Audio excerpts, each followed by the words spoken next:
Béni soit le nom, béni soit le nom, béni soit le nom du Seigneur Jésus.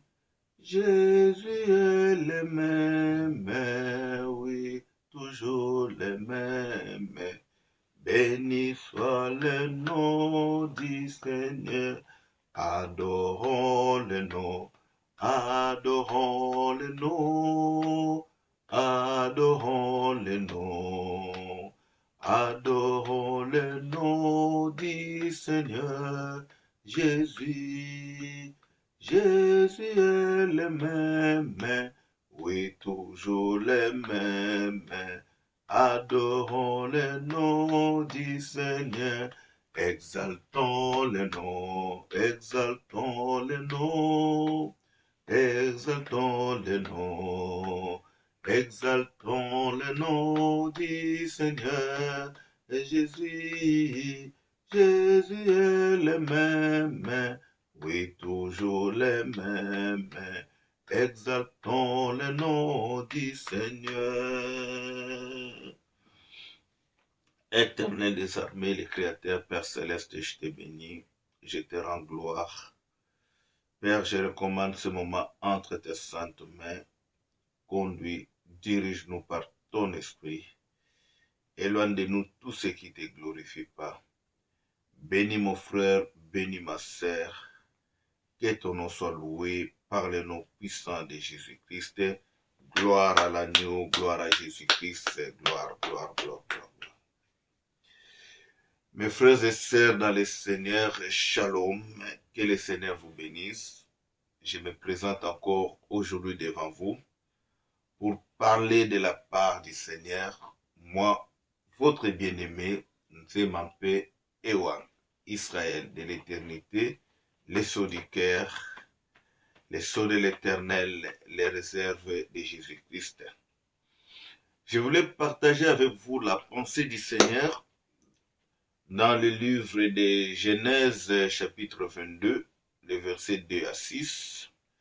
Le thème, je l'ai intitulé « Lieu d'adoration ».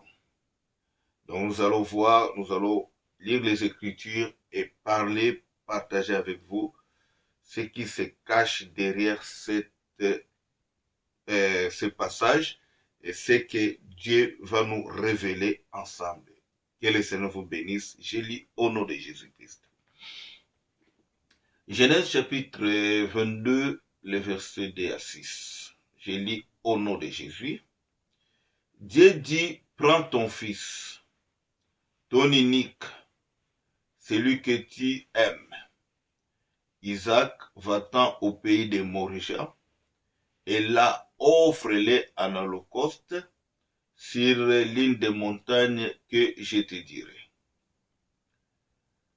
Abraham se leva de bon matin, sella son âne et prit avec lui des serviteurs et son fils Isaac. Il fendit du bois pour l'holocauste et partit pour aller au lieu que Dieu lui avait dit. Le troisième jour, Abraham leva les yeux et vit les lieux de loin. Et Abraham dit à ses serviteurs, reste ici avec l'âne, moi et les jeunes hommes, nous irons jusque-là pour adorer. Et nous reviendrons auprès de vous. Abraham prit le bois pour l'holocauste, le chargea sur son fils Isaac, et porta dans sa main le feu, le couteau. Et ils marchèrent tous deux ensemble. Amen. Oui, comme je vous ai dit, nous allons parler les lieux d'adoration. Ici, nous voyons que Abraham, Dieu a parlé à Abraham. Il a dit, prends ton fils, ton unique, et tu vas aller là où je vais te montrer, donc dans la montagne de Moria. Tu vas m'offrir ton fils comme un holocauste. Mes frères, la Bible dit que Abraham avait pris des serviteurs.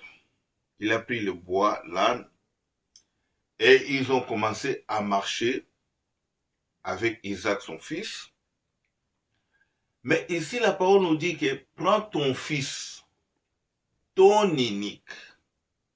Or, si nous regardons les Écritures, nous allons voir que Abraham avait déjà un fils, où ils ont eu avec Agar, qui était sa servante. Son fils s'appelait Ismaël. Mais Dieu précise, il dit ton fils, ton unique fils, que tu aimes, et tu vas m'offrir. Et ils ont marché avec qui? Avec des serviteurs. Abraham a pris le bois. Donc, même la Bible n'a pas précisé. Donc, je pense que c'est l'un des serviteurs qui avait pris le bois. Ils ont pris le bois avec ces deux serviteurs. Ils ont commencé à marcher. Et la parole nous dit, après 3 jours de marche, ils ont vu les lieux. Abraham a vu les lieux où il devait aller sacrifier Isaac, donner à l'Holocauste à l'Éternel. Que veut dire ce verset? En réalité, Abraham qui partait avec son fils et qui a pris le bois, il a donné à son fils, vous allez remarquer que même dans les livres, quand on prend les livres de Luc chapitre 23, le verset 26, vous allez voir que le Seigneur Jésus, qui est le véritable Isaac, quand il partait vers Golgotha avec sa croix, la Bible dit il y a un certain monsieur Simon de Cyrène, il avait pris quoi? La croix de Jésus. Mais comme Simon ne pouvait pas amener la croix jusqu'à Golgotha, il avait retourné la croix à Jésus. C'est le même mouvement que Abraham a pris le bois, il a remis à son fils Isaac et pour aller. Et les deux serviteurs sont restés avec l'âne. Est-ce que vous voyez ça? Cependant, la Bible nous dit encore, quand vous regardez dans le livre d'Ésaïe 53, le verset 4, la Bible dit, cependant, ce sont nos souffrances qu'il a portées, c'est de nos douleurs qui s'est chargé et nous l'avons considéré comme puni, frappé de Dieu. Donc, frappé de Dieu et humilié. Donc, les mouvements qu'Abraham et Isaac sont partis à la croix, donc nous voyons que le Seigneur, même quand il était à la croix, il était avec qui? Avec son Père. Puisque ici, Abraham représente les sacrificateurs, Isaac les sacrifices. Or, si nous regardons, Jésus lui-même dit, moi et le Père, nous sommes un. Donc c'est le Père qui est monté avec son Fils vers Moridia. Donc c'est le Père aussi qui a monté avec son Fils à Golgotha. Dites Amen. Donc les lieux d'adoration, les lieux qu'on doit adorer, pour Abraham c'était où? La montagne de Moridia, là où Dieu l'a dit d'aller pour offrir Isaac à l'Holocauste. Est-ce que vous voyez ça? Donc, le véritable Isaac, je vous ai dit, c'est le Seigneur Jésus-Christ qui a porté la croix, qui s'est chargé de toutes nos douleurs. C'est pour ça Isaac aussi, c'est cette image-là que Isaac avait pris aussi le bois pour aller. Puisque le véritable bois, c'était la croix que le Seigneur a portée pour nous. Il a porté nos douleurs, nos fardeaux, nos difficultés, frappé et humilié de Dieu. Est-ce que ça vous revient en tête pour voir comment est la grandeur de notre Dieu que Abraham a accepté pour amener son fils unique. Or, l'unique fils de Dieu que nous savons ce qui est, c'est Yehoshua HaMashiach, dit Amen. Je vais prendre dans le livre de 2 Chroniques, chapitre 3, le verset 1er. Que dit la Bible? Salomon commença à bâtir la maison de l'Éternel à Jérusalem, sur la montagne de Moria, qui avait été indiquée à David son père, dans les lieux préparés par David sur l'aire d'Ornan les Jébusien. Est-ce que vous voyez que le temple de Salomon, il n'a pas construit ailleurs. C'est le lieu où Abraham était parti pour offrir Isaac à l'Holocauste.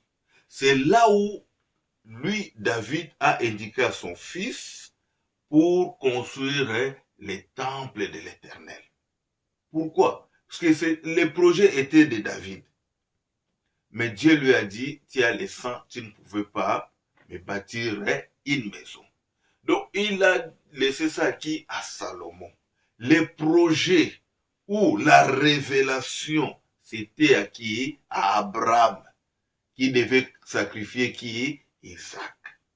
Mais l'accomplissement, c'est Isaac à travers le bélier que Dieu avait prévu. Or, le véritable bélier ou le véritable Isaac, c'est le Seigneur Jésus-Christ. Dites Amen. Donc, il y a des lieux d'adoration. Nous avons vu la montagne de Moria, où Abraham devait aller sacrifier Isaac, offrir Isaac à l'Éternel. Et c'est cette montagne qu'on a fait le temple de Jérusalem. C'est là où aussi les gens partaient pour adorer l'Éternel. Donc, il y a ces 2 lieux d'adoration. Montagne de Moria, c'est même montagne qu'on a construit pour le temple de Jérusalem. La Bible dit, je vous ai parlé de son unique, qui est l'unique fils. Pourquoi? Puisque quand vous regardez même les versets que nous connaissons tous dans Jean, chapitre 3, le verset 6, on dit, car Dieu a tant aimé le monde qu'il a donné son fils unique. Donc le fils unique, c'est qui? C'est Yehoshua HaMashiach. Le fils unique de Dieu, c'est Jésus-Christ. La parole nous dit qu'ils ont fait combien? 3 jours de marche pour aller sacrifier ou offrir Isaac. Excusez-moi. Donc, ils ont fait 3 jours de marche pour aller offrir Isaac à l'Holocauste. Or, les 3 jours de marche symbolisent la loi, les psaumes et les prophètes. Pour arriver à Jésus-Christ. La loi, les psaumes, les prophètes parlaient de Jésus. Donc, ils devaient faire aussi 3 jours de marche. Je prends dans le livre de Jean, chapitre 4. Je prends le verset 19 jusqu'au verset 21. Que dit la Bible? Seigneur lui dit, la femme, je vois que tu es prophète. Le verset 20. Ça, c'est la femme samaritaine et Jésus. Le verset 20, que dit la Bible? Nos pères ont adoré sur cette montagne. Et vous vous dites, vous, que le lieu où il faut adorer est à Jérusalem. 21. Femme, lui dit Jésus, crois-moi, l'heure vient où ça ne sera ni sur cette montagne, ni à Jérusalem que vous adorerez le Père. Donc ici, nous voyons la femme samaritaine. Quand elle discutait avec Jésus, elle a dit à Jésus, nos pères ont adoré sur cette montagne. Mais vous, les Juifs, vous dites qu'on doit adorer en Jérusalem. Donc la femme représente 2 lieux d'adoration. La montagne et Jérusalem. Mais la réponse de Jésus, il dit, ça sera ni à la montagne, ni à Jérusalem. Donc, on doit adorer maintenant où pour faire la vraie adoration. Je prends les livres de Jean, chapitre 2, les versets 18 à 21. Les Juifs prenant la parole lui dirent, quel miracle nous montres-tu pour agir de la sorte? Jésus leur répondit, détruisez ce temple et en 3 jours, je les relèverai. Donc ici, les Juifs, ils demandent un miracle. Quel est le miracle tu vas nous montrer? Le Seigneur dit, détruisez ce temple. Dans 3 jours. Dans 3 jours de marche d'Abraham et Isaac. Moi, je les relèverai. Réécoutez la réponse des Juifs. Les Juifs dirent, il a fallu 46 ans pour bâtir ce temple. Et toi, en 3 jours, tu les relèveras? Jésus 21, mais il parlait du temple de son corps. Ah! Donc ici, nous comprenons que les lieux d'adoration, ce n'est ni à la montagne, ni le temple de Jérusalem, puisque ici, la Bible dit, il parlait bien de son corps.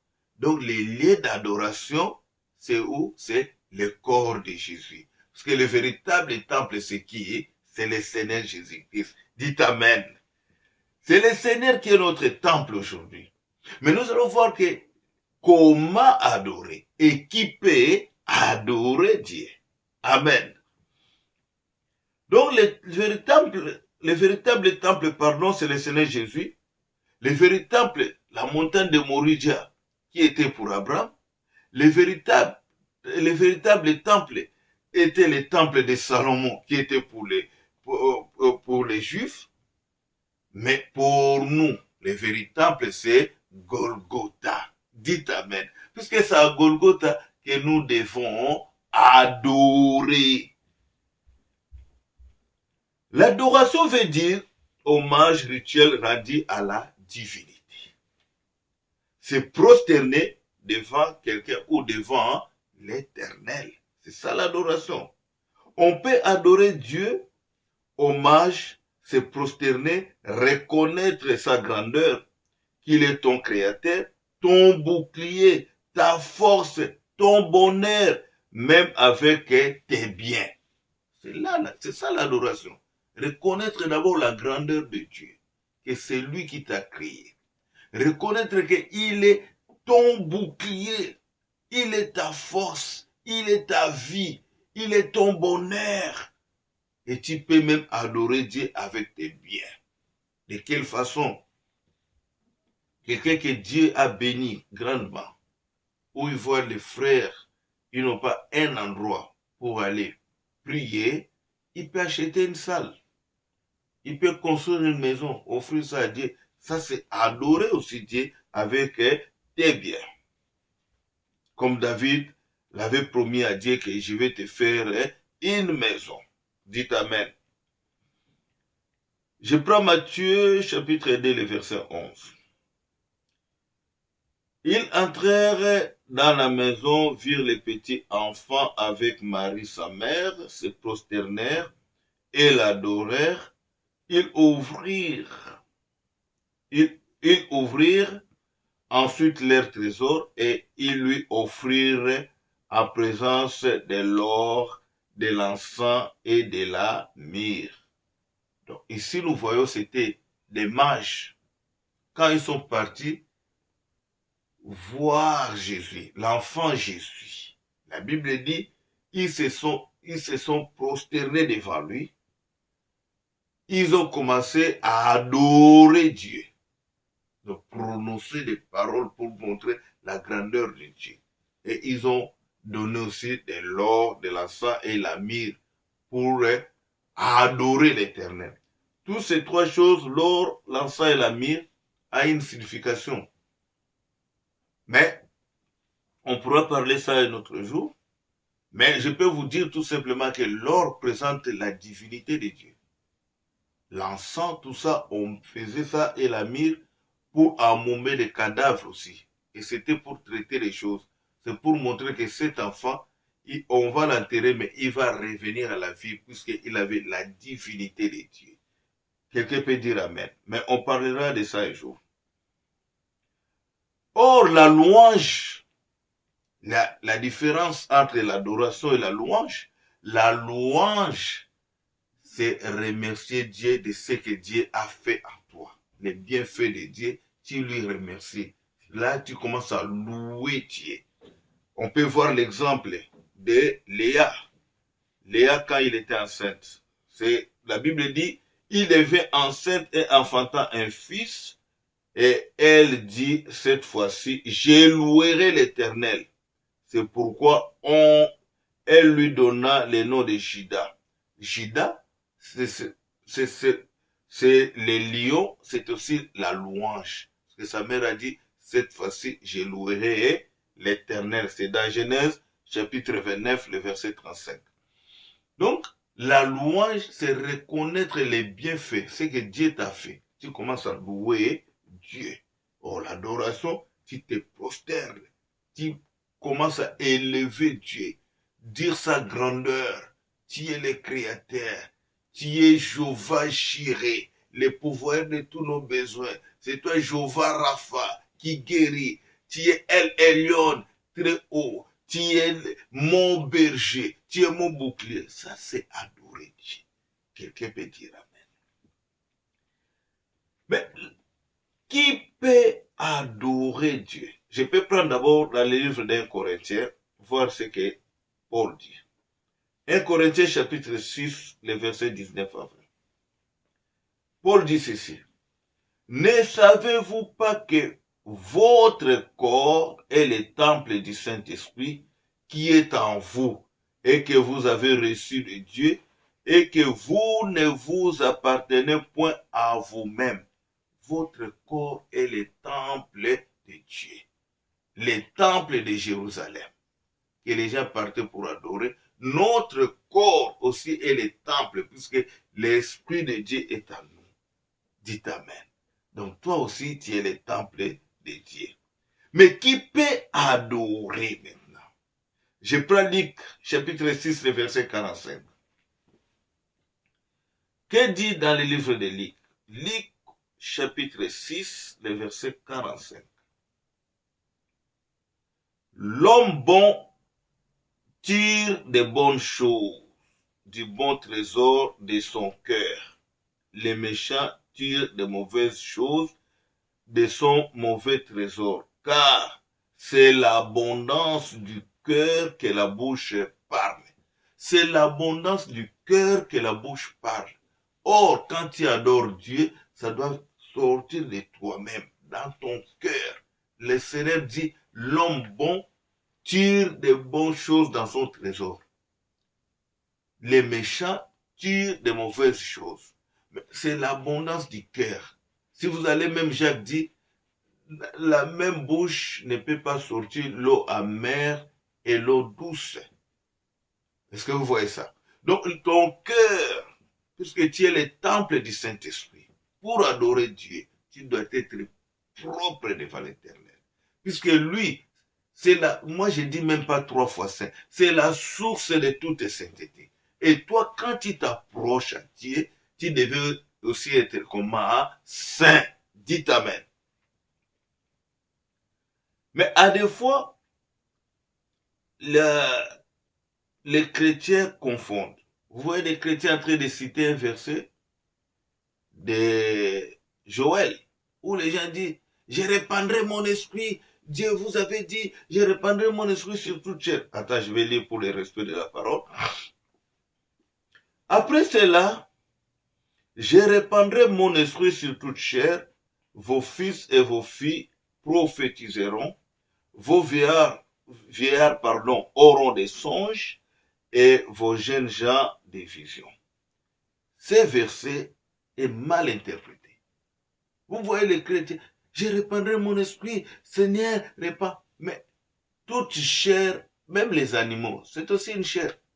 Est-ce que Dieu peut répandre son esprit partout? Paul distingue même deux sortes. Il dit les hommes charnels et hommes animaux. Il faut savoir quelle chair que Dieu peut répandre son esprit. La réponse est Ézéchiel qui va nous donner. Ézéchiel chapitre 36, les versets 25 à 26. Que dit la Bible?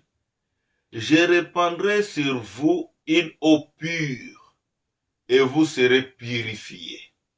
Je vous purifierai de toutes vos souillures et toutes vos idoles. Verset 26, pardon. Je vous donnerai un cœur nouveau et je mettrai en vous un esprit nouveau. J'ôterai de votre corps le cœur de pierre et je vous donnerai un cœur de chair. Ah! Répandre sur toute chair, c'est le cœur, le nouveau cœur, le cœur repenti, le cœur qui a reçu Jésus-Christ comme Seigneur et Sauveur, le cœur qui marche selon la volonté de Dieu, le cœur qui est déjà justifié devant Dieu comme un enfant de Dieu. Dieu ne peut pas répandre son esprit à n'importe qui. Non, tu dois être repenti. Tu as reçu Jésus comme ton Seigneur et Sauveur. Tu confesses Jésus-Christ dans ta bouche comme ton Seigneur et Sauveur. C'est là où le Seigneur va répandre l'eau pure. Il dit, j'ôterai dans vos cœurs les cœurs de pierre pour mettre un cœur de chair. Dites Amen. Donc c'est ça. Celui qui a le cœur de chair, celui qui a l'esprit de Dieu, ce sont eux que le Seigneur avait dit, les vrais adorateurs adoreront le Père en esprit et en vérité. Dites Amen. Il continue, il dit, mais j'ai une question qui me revient en tête. Aujourd'hui, il y a beaucoup qui disent, sortez des bâtiments. Il ne faut pas aller prier dans les bâtiments. Je voulais voir ça dans les Écritures. On va voir comment est-ce que les disciples d'abord aiment prier. Parce que nous suivons les disciples. La Bible dit, nous suivons les apôtres, comme dit la Bible, vous avez été édifiés sur le fondement des apôtres et des prophètes, Jésus-Christ lui-même étant la pierre angulaire. Ça c'est Ephésiens 2, le verset 20. On doit prier comment et où? Eh Yahweh, eh Yahweh, eh Yahweh, Yahweh kumama. Ozali nzambe, eh Yahweh, eh Yahweh, eh Yahweh, Yahweh kumama libe.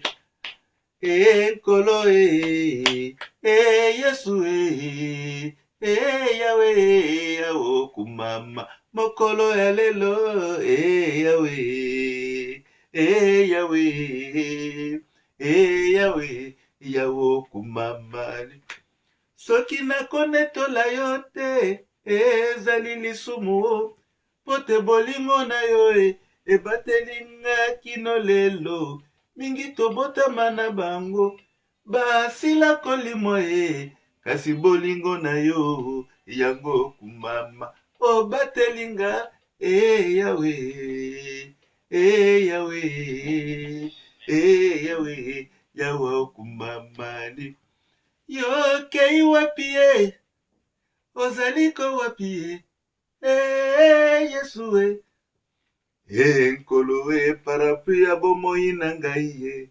ezali yo yaya oyo abatelaka ngai ezali yo kolo Yawe kumama na yo kolo kumama libela Yesu kumama lelo mama na yo mama na lola mama.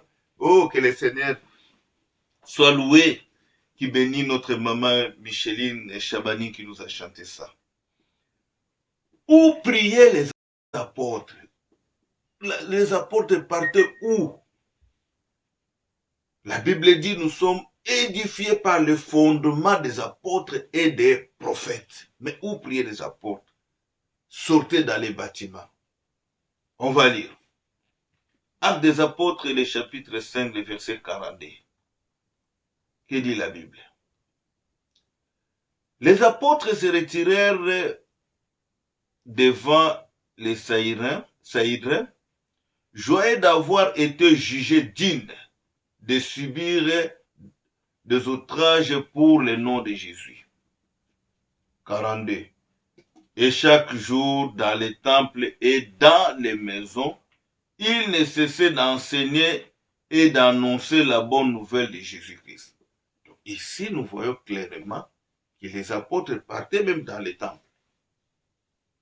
Et ils prêchaient aussi dans des maisons. Donc, je ne vois pas la raison où on va dire déjà de quitter. Nous sommes les temples, oui. Mais le Seigneur dit là où 2 ou 3 sont réunis à mon nom. La Bible dit il est doux et agréable que les frères de demeurer ensemble.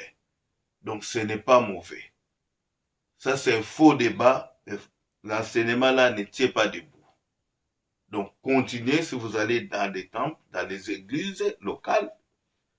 Si même vous priez dans des maisons, l'essentiel, le Seigneur est là puisque vous êtes les temples de Dieu. Les lieux d'adoration, pour Abraham, c'était la montagne de Moria. Nous avons vu que pour les Juifs, c'était le temple de Jérusalem qu'on avait construit aussi à la montagne de Moria. Et pour nous, notre temple, c'est Golgotha, que nous devons adorer en Jésus. Mais pourquoi nous sommes aussi les temples de Dieu, puisque le Seigneur lui-même avait dit, dans peu de temps, vous ne me verrez plus. Dans peu de temps, vous me verrez. Le monde ne me verrez pas, mais vous me verrez quand je serai en vous. Donc, il est à nous. Adorez Dieu. Le Seigneur est merveilleux.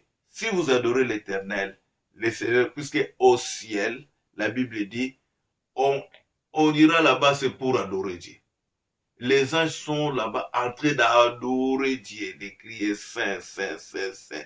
Est-ce que vous voyez ça? Vraiment que le Seigneur vous bénisse. C'est ce que je voulais partager avec vous. Continuez à vous abonner, à liker nos vidéos, à partager nos vidéos et de prier pour nous. Vraiment, ceux qui ont des préoccupations, vous avez des sujets de prière, vous avez des problèmes à partager avec nous et implorer la grâce de Dieu, n'hésitez pas. Il y a un numéro de téléphone qu'on met tout le temps. Vous pouvez nous contacter.